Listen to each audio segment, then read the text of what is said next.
Can you pretend to be my boyfriend for one night?" the weary baker asked the blacksmith who'd just been cast aside. It was a sweltering night in the humid village of Blackwood Creek. The iron rail tavern buzzed with sweat and noise, boots stomping against worn floorboards, men shouting over cards, and the occasional clang of a pewter mug meeting the edge of a bar counter. Ceiling fans spun lazily overhead, stirring more dust than air. Claire Thorne kept her head down as usual, her apron smudged with flour and soot, cheeks flushed from the heat of the bread oven. She moved quietly from the swinging door of the kitchen to the bar, refilling empty tankards and dropping off plates with practiced speed. She had only been in the village for a few weeks, and though no one bothered to know her name, some already looked too long at her, with eyes she had learned to avoid. One of them was Silas Vane. Silas was a regular, loud, mean, and 3 ales past decent. He had been watching Claire all night with a crooked grin and a lopsided slouch. When she passed too close, he reached out and grabbed her wrist. "Hey now, pretty thing," Silas slurred, pulling her closer. "How about you stop hiding in that kitchen and come sit on my lap?" Claire froze. Her tray clattered to the floor. She tried to pull away, but his grip tightened. "Come on now," he said louder. "Ain't no reason a girl like you should be working so hard. I got me a room upstairs. We could make it official. I'll make you my little wife." Laughter rose around the bar, but no one stood up. A few turned away. Others watched with shallow amusement. The bartender looked down, busying himself with bottles. Claire's breath hitched. Her heart thudded painfully in her chest. Then the tavern door creaked open, and a gust of warm wind blew in a stranger. He was tall, broad-shouldered, covered in road grime. His dark hood shadowed a rugged square face with hard-set eyes that had seen too much. He walked with the deliberate calm of a man who knew exactly how dangerous he looked. Alaric Sterling scanned the room once, then made his way to an empty table in the back. He sat, ordered nothing, just stared straight ahead until the noise of Silas's drunken voice drew his attention. He watched. When Silas let go of Claire's wrist to swat at her tray, she saw a single chance. She bolted. Her legs moved before her mind caught up, weaving through tables until she reached the corner where the stranger sat. Without thinking, she gripped his sleeve, clinging like a drowning girl to driftwood. "He's with me," she said, voice barely above a whisper but clear. Then louder, desperate, "Can you pretend to be my boyfriend just for tonight?" Alaric looked down at her. Her eyes were wide, terrified. Her hand trembled on his arm. He could feel the pulse of her panic through his shirt. Behind her, Silas was stomping over, red in the face. Alaric stood. The room went quiet. Silas stumbled to a stop. The difference in size was comical. Alaric towered over him, the kind of man built for war. Or worse. He did not raise his voice. He did not make a show. He only stared. "I suggest you walk away now," Alaric said, his tone low and lethal. Silas blinked, took a step back, then another. "She ain't worth it," he muttered, and turned, slipping out the tavern door with a coward's curse. The tavern burst into nervous cheers and laughter. Someone slapped the bar. A few clapped, but Alaric did not smile. Claire, cheeks burning, backed away. "Thank you," she whispered, barely audible. Alaric nodded once, then sat back down, arms crossed. Claire retreated behind the kitchen door. Her knees almost gave out as she gripped the counter, trying to breathe. Her heart still raced, her hand still tingled from touching his sleeve. Out in the tavern, Alaric drank his cider alone, while the room slowly returned to its noise. But every so often, his eyes drifted toward the kitchen door, and behind it, Claire stood with her back pressed to the wall, wondering what she had just done, and why. It did not feel like a mistake. Morning came with the dry crackle of wind over sun-baked stone, and the smell of mist rising off the street. The Iron Rail Tavern was quieter in daylight, just the clink of dishes and the low hum of porridge boiling in the back. Claire Thorne stood behind the kitchen doorway, half hidden in the shadow of hanging pots. Her fingers fidgeted with the edge of her apron as she peeked into the dining area. He had come back. Alaric Sterling. Same dark hood, same broad shoulders, same unreadable face. He stood at the counter now, laying down a few coins from his worn leather pouch. "I didn't eat anything last night," he said. The tavern owner, Mr. Bramley, looked up from his ledger. "Still took a seat, didn't you?" he said gruffly, though his eyes held something softer. "Money's good, but you're getting breakfast on the house. I don't need charity." "Ain't charity. It's from your girlfriend back there," Bramley added with a crooked smile, nodding toward the kitchen. "She's the one cooking it." Claire's cheeks flushed instantly. She ducked behind the shelf and nearly dropped the plate she was holding. "Girlfriend," she nearly bolted out the back door, but she didn't. Instead, she plated 2 eggs, some buttered bread, and crisp slices of ham. Her hands moved quickly, but her heart drummed like a drum in her chest. She wiped the edge of the plate twice, then carried it out step by step until she was standing in front of the man who'd saved her from humiliation the night before. Alaric looked up as she placed the plate on the table. His eyes met hers. Claire bit her lip. "Good morning," she said, voice soft. "Morning," he replied. She turned to walk away, but his voice stopped her. "Do you still want me to pretend?" She froze. Slowly, she turned back. He was not smiling, but his tone wasn't mocking. He asked it the way a man might ask if she needed a door held open, or if she wanted honey in her tea, as if the question wasn't absurd at all. Claire let out a small, nervous laugh. "Maybe, just long enough so people leave me alone." Alaric nodded once, then picked up his fork. Claire stepped back toward the kitchen, but halfway there, she paused. "My name," she said without turning, "is Clara, but most people call me Claire." She waited. After a beat he replied, Alaric Sterling." Her lips twitched at the edge. Back in the kitchen, Claire stood at the counter, hands pressed to the wood, exhaling shakily. It had been years since someone asked her what she wanted. Not what she feared. Not what she'd been told to do, but what she wanted. And somehow, in a tavern full of strangers, in a misty village she barely knew, a man who barely spoke had given her that, a choice, a name, and for the first time in a very long time, a quiet kind of morning that felt like something close to peace. The wind behind the Iron Rail Tavern carried the scent of pine and damp earth. It was near midnight. Most of the lanterns in the village had gone out, but one still glowed faintly in the alley behind the kitchen. Claire stepped out, apron still tied around her waist. The air was cooler now, crisp in a way that hinted winter might not be far. She had not meant to listen earlier, but the words from Mr. Bramley, the tavern owner, had lodged in her head. "Sterling. That's the fellow got left at the altar. Real shame, pretty girl, too." She had stilled, one hand resting on a basket of oatcakes, heart sinking.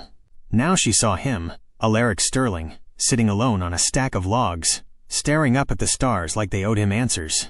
His frame, broad and unmoving, cast a heavy silhouette against the lantern's glow. She hesitated before approaching. "Mr. Sterling," she said softly. He didn't look over right away. "Claire." "I'm sorry," she said. He finally turned, brows furrowed, voice low. "For what?" "I dragged you into all this." "The lie, pretending." Alaric gave a dry breath. Something between a sigh and a laugh. "That hell, I've played worse parts in real life." She smiled faintly, stepping closer. "Still, if I had known what they said about your fiancé." His eyes flickered. "So you heard?" "I didn't mean to." "It's all right." He leaned forward, elbows on knees. "We were supposed to get married last spring. She left the night before the wedding. Said I didn't love her right or loud enough." Claire sat beside him, fingers folding into each other. "What did she want you to do?" He shrugged. "Say the words. Make speeches. I'm not built like that. I thought showing up every day, staying, building a life. That was love." She was quiet for a moment, then whispered, "That is love." He glanced sideways at her. "What about you? Someone like you, kind, soft-spoken. Someone must have wanted you." "My family did," she said bitterly. "For someone else." Alaric straightened slightly. "They tried to marry me off to a man twice my age. He had land, money. They said it was a good match. I was just a piece in their bargain." "You ran?" he asked. She nodded. "Left everything. Took a coach with 20 coins and a change of clothes. This village was the last stop." He whistled softly. "Takes guts." "No," she murmured. "Just fear. I was afraid if I stayed I'd disappear." They fell into silence again. The village around them seemed asleep, unaware that 2 people who carried too much weight were sitting shoulder to shoulder, finding air again. Alaric rubbed his jaw, eyes distant. "She used to tell me I was impossible to understand, that she needed poetry and grand gestures. I never knew how to give that." Claire looked down at her hands. Maybe she didn't know how to see what was already there. He gave her a long look. "And you? Anyone ever tell you you're impossible?" "All the time," she said, smiling tightly. "But not because they couldn't love me, because they didn't want to try." There was something fragile in the space between them now. Not quite sadness, not quite peace, just honesty, bare and unprotected. Claire reached out slowly, placing her hand atop his, rough, scarred, motionless beneath her touch. "You don't need to say it," she said quietly. "You showed it when you stood up for me." His gaze locked onto hers, unmoving. The wind picked up, fluttering a loose curl at her temple. "I didn't even know your name," he murmured. "You didn't need to," she replied. They sat like that for a while, her hand over his, until the lantern burned low. Neither moved first. Neither wanted to. Because in the ruins of old love, sometimes something true begins to grow. The days slipped by, one sunburnt evening at a time. After the third night of Alaric staying late, the tavern's owner, Mr. Bramley, made the offer casually while wiping a dusty glass. "You ever think of sticking around?" he asked. "Place could use someone who makes the riffraff nervous. Got an extra cot in the loft." "Meals included." Alaric thought for a long second, then nodded. "I'll earn my keep." Claire was in the back chopping herbs when she heard. Her hand paused mid-slice. Something warm flickered in her chest. That night, after the rush died down and the last drunk staggered out the door, she brought 2 plates to the small prep table behind the kitchen.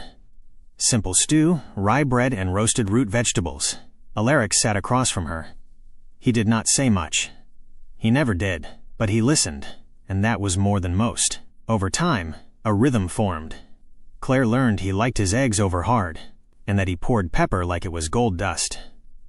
He learned she hummed when she chopped leeks, and that her left hand curled slightly when she was nervous. They talked in fragments. "I hated turnips as a kid," he muttered once, frowning at the bowl. She smirked. "Too bad. They're in everything here." Another night, while the rain tapped the windows, he told her about learning to forge steel in the northern mountains, how he burned his hands twice. She admitted she used to hide behind the pantry when guests came over, afraid of being asked to speak. "Why?" he asked. She hesitated, then answered.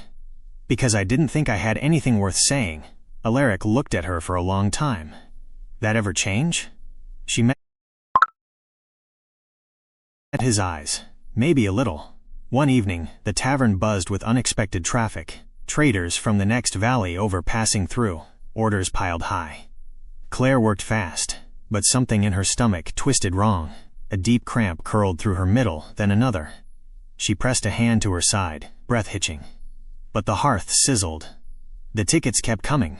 Alaric found her hunched near the sink an hour later, pale and sweating. "You all right?"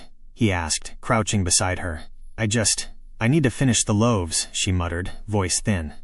He did not argue. He just nodded once, stood up, and returned 15 minutes later with a steaming mug of something that smelled of chamomile, mint, and honey. He placed it in her hands without a word, then pulled up a chair and sat silently beside her while she sipped. The warmth settled in her stomach. Her breath steadied. After a while she said almost inaudibly, "No one's ever taken care of me like that." Alaric did not look at her, but his hand, resting near hers, stayed just close enough that she could feel the safety in its stillness. They finished their tea in silence, but in the quiet space between sips and heartbeats, something gentle grew, unspoken, undeniable. The afternoon sun beat down on Blackwood Creek, casting long shadows across the cobblestones and stirring up dust in the market square. Word had begun to spread, soft at first, the tall stranger and the shy cook. Claire heard it in the hush of the tavern kitchen, in the glances of guests, in the way children pointed as she walked by. "They say Thorne's got herself a blacksmith for a beau," one woman whispered to another over boiled eggs and coffee. "Sterling, that brute," the other scoffed. Claire's hands shook the first time she heard it, carrying a loaf toward a table. She stopped mid-step, closed her eyes and took a deep breath. She imagined the tray crashing to the floor. Instead, she set it gently, forced a small smile, and kept moving. Alaric noticed her tremor, but said nothing. The rumors only seemed to make things quieter between them, more real somehow. Then came the invitation to the Harvest Festival in the town square. Archery contests, fiddlers, cider stands, prizes for best honey cake.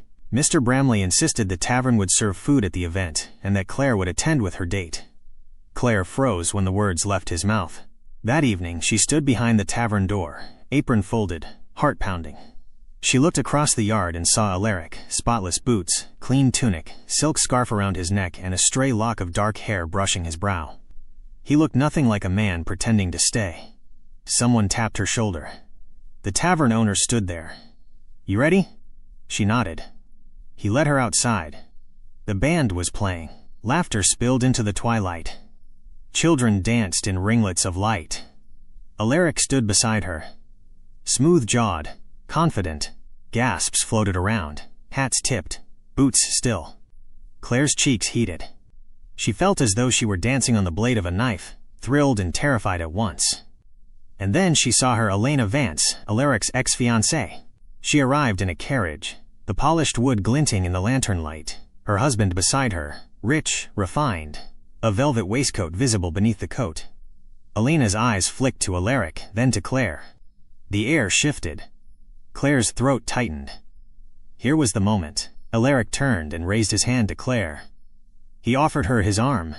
She took it. He lifted his hat politely and swept her into the crowd. They passed under lantern lights, hand in hand, as if they belonged. Elena's lips parted in a smile that didn't touch her eyes. Claire felt exposed until Alaric whispered low, only pretending unless she wanted to be more. Claire looked up. He met her gaze unflinchingly. Something deeper than mockery glinted there. She nodded slowly. The music rose. The fiddler's bow flicked. People moved in circles. Boots tapped. Alaric led her toward a clearing in the square.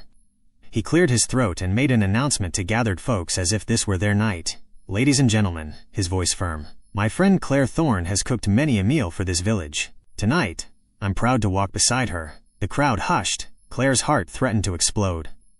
Whispers rose. "Look at them. Wonder if it's real." About time. When Elena stepped forward, her husband trailing behind, she lifted a glass of cider. "Congratulations, Mr. Sterling. I hope your arrangement turns out well." Alaric smiled, but not cold. "Thank you, Mrs. Vance. I hope the same for you." Elena's eyes narrowed. Claire tightened her grip on his arm. Alaric squeezed gently, then softly. "Do you still want me to pretend?" Claire's voice was almost nothing. "I don't know, but I think I might want more." A hush fell. Alaric raised his hat and tipped it to Claire. Children cheered. Claire looked around, eyes full of hope, not judgment. In that moment, the pretend mask fell away. And though the gray dust still clung to boots and skirts, the truth of something real glowed brighter than any twilight lantern. The buzz of the harvest festival faded, but the whispers remained. They lingered in corners between swaying laundry lines and passing glances at the general store. Claire Thorne walked through Blackwood Creek with her shoulders squared, her eyes forward, but her heart tucked itself behind ribs like a wounded bird. One morning, while fetching flour from the miller, she heard it. Mrs. Gable, a widow who ran the loom shop, leaned close to her neighbor and didn't bother to lower her voice. "She's sweet, yes, but let's be honest, he's a Sterling." "She's just a kitchen girl." Claire's hand tightened around the sack of flour. Later that day, she passed the porch of the chapel where the deacon's wife murmured, "It's a nice story, but surely he'll grow tired of pretending." But it wasn't until the oldest woman in the village, Miss Martha, dressed in black from her shawl to her shoes, approached her directly in front of the tavern, that the words struck bone. "Child," she said, voice like dry twigs cracking, "you're kind, but you're not enough for him. He's been through too much, seen too much. Men like him need women made of iron, not honey." Claire said nothing. She just nodded once. That night, she didn't stay late to scrub the counters. She didn't set out Alaric's cup of tea the way she usually did. She went home early, alone. The little room she'd been renting above the old mill felt colder than usual. She sat on the cot, holding the flour sack, still creased in her arms, heart thudding like it did in the days she lived under someone else's roof and someone else's rules. Who was she kidding? She was a cook, a quiet one at that. The kind people forgot after their bellies were full. Meanwhile, Alaric Sterling was made of steel and muscle and silence sharpened by trial. He'd kissed her hand. He'd stood beside her in front of the whole village. She thought it meant something. But maybe she was just convenient. That thought echoed until morning. She didn't go to the tavern that day. By noon, someone knocked on her door. She opened it a crack, and there he was. Alaric standing with a slant of sunlight across his shoulder, his brow furrowed, mouth set. "I asked Bramley where you were," he said. She opened the door wider, still silent. "I figured you might need this," he added. He held something out, a small square bundle of cloth. Claire blinked. It was the handkerchief she dropped the night she grabbed his arm in the tavern. faintly stained with berry juice, and embroidered with a crooked little flower in blue thread. She took it gently. "You kept it?" she asked, voice barely a whisper. He nodded. "I figured it was the first thing you gave me. Didn't feel right throwing it away." Her eyes filled. "Everyone thinks I'm not enough for you. I don't give a damn what this village thinks," he said. She lowered her head. "Maybe they're right." Alaric stepped forward close enough for her to feel the warmth of him. "You saved me that night," he said, his voice low. "Let me save you now." She looked up. "I wasn't pretending," he added. "Not when I stood up. Not when I held your hand. Not now." A silence hung between them. Then Claire reached out, fingers clutching his coat. "You really think I saved you?" He smiled, faint and rare. "You were the first person in months who looked at me like I wasn't broken." She pressed the handkerchief to her chest. "Okay," she said softly. "Save me then, but don't disappear afterward." "I won't," he said. "Not unless you send me away." She didn't. She stepped aside, letting him in. And for the first time in days, her little room felt like it might someday be a home. The skies broke open without warning. One day the air hung thick and still. The next it churned with rolling clouds, dark as spilled ink. Rain came hard and fast. Angry sheets of water slapping the rooftops, turning the dry earth to sludge, turning the quiet stream at the edge of the village into a roaring, hungry torrent. Claire had just finished prepping dough in the Iron Rail Tavern's kitchen when the first screams echoed outside. "Flood!" someone yelled. "The river's breached!" Panic followed. Villagers scrambled for higher ground. Horses reared. Children cried. Claire didn't think. She just ran outside into the chaos. Water surged through the main road like it had grown teeth. A cart had tipped sideways, trapped against a post. Clinging to the seat was a child, no more than 5, sobbing, legs kicking. Claire didn't wait for someone stronger. She hiked up her skirts and plunged into the current, arms slicing through the freezing water. "Hold on," she called, chest tightening. The current tugged at her legs, her boots slipped, but she reached the cart, gripped the soaked wood, and hauled herself up. The child wrapped tiny arms around her neck. "Mama, where's Mama?" "It's okay," she whispered, pressing her mouth to the child's wet hair. "I've got you." Behind them the water swelled, and then a voice thundered through the rain. "Claire!" Alaric. He was wading toward her, waist deep in the current, shoulders set, face grim. His coat was soaked, hair slicked back from his brow. "Pass the kid," he shouted. She did carefully, gently. The child cried harder, but Alaric held him firm, turning back toward the steps of the tavern, where a line of villagers reached to pull them up, but Claire's balance faltered. The moment the child left her arms, her foot slipped on the cart's edge. She yelped, tumbled and fell, striking the water with a splash. The current seized her. She barely had time to gasp. Then strong arms wrapped around her from behind. Alaric. He'd leapt after her without a second's hesitation. His grip was iron. He twisted them sideways, shielding her with his own body as debris rushed past. His feet fought the mud beneath. Then someone shouted. Ropes were thrown. And inch by inch they were hauled to safety. They collapsed beneath the tavern's awning, soaked and heaving. Claire's lip was bleeding. A cut on her arm seeped slowly.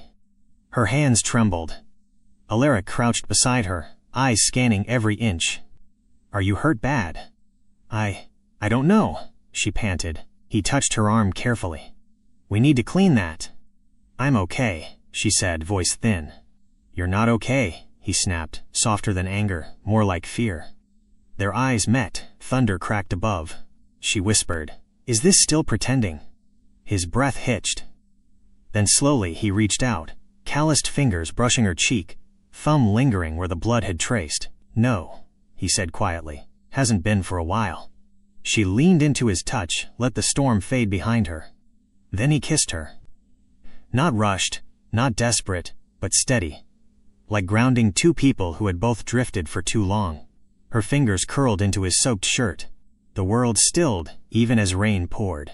When they pulled apart, Claire was crying and smiling. "I'm sorry I waited so long," she whispered. He shook his head. "You didn't. We both needed time." A whistle blew, more shouts. The storm wasn't done, but the worst had passed. Volunteers formed chains to pass supplies. The villagers worked side by side. Claire stood, wincing at her leg.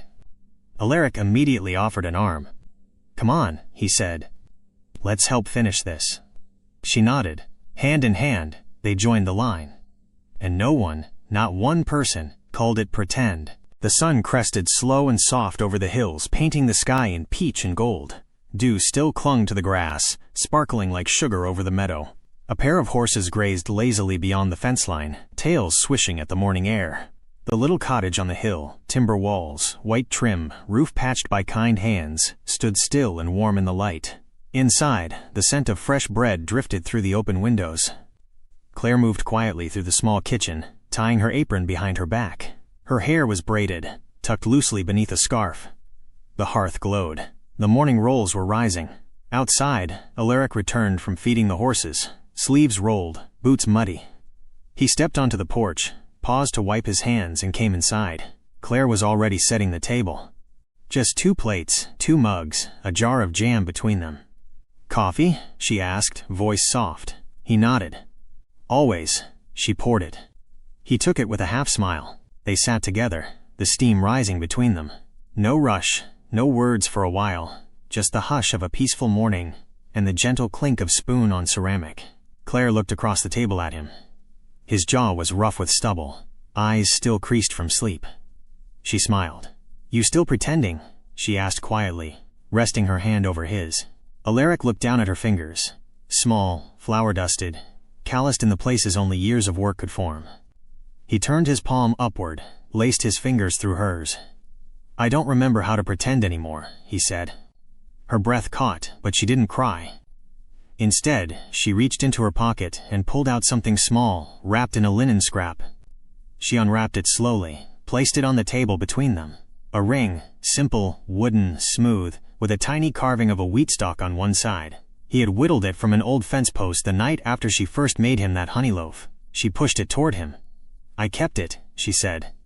"Didn't know why until now." He stared at it, then at her.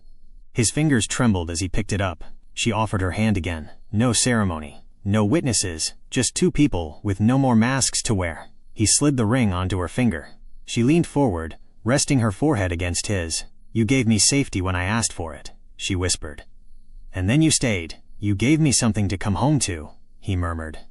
"I didn't even know I needed it." They sat like that a while in the quiet. Outside, the village slowly stirred. Children's laughter echoed across the hill. Somewhere a rooster crowed late. But here in the little kitchen filled with warmth and bread and soft light, they found the kind of silence that didn't ask to be filled, just shared and held. She only wanted safety for one night. He only wanted silence. But in pretending to belong to each other, they found what neither dared dream. A love real enough to last. If that story warmed your heart like a sunrise over the plains, go ahead and hit that hype button and let Claire and Alaric know their journey meant something. They may have started with a lie, but what they found was truer than most ever do. For more tales of accidental love, quiet strength, and weary hearts learning to beat again, make sure you're subscribed to Wild West Love Stories. From lonely taverns to windswept barns, we bring you stories where every scar has a story, and every silence hides a deeper longing. Because out here in the wild, love does not arrive in ball gowns or moonlight. It rides in on tired horses, holds your hand when the world turns away, and stays when pretending is no longer enough. So stick around, partners. There's always another story around the bend. See y'all on the next ride.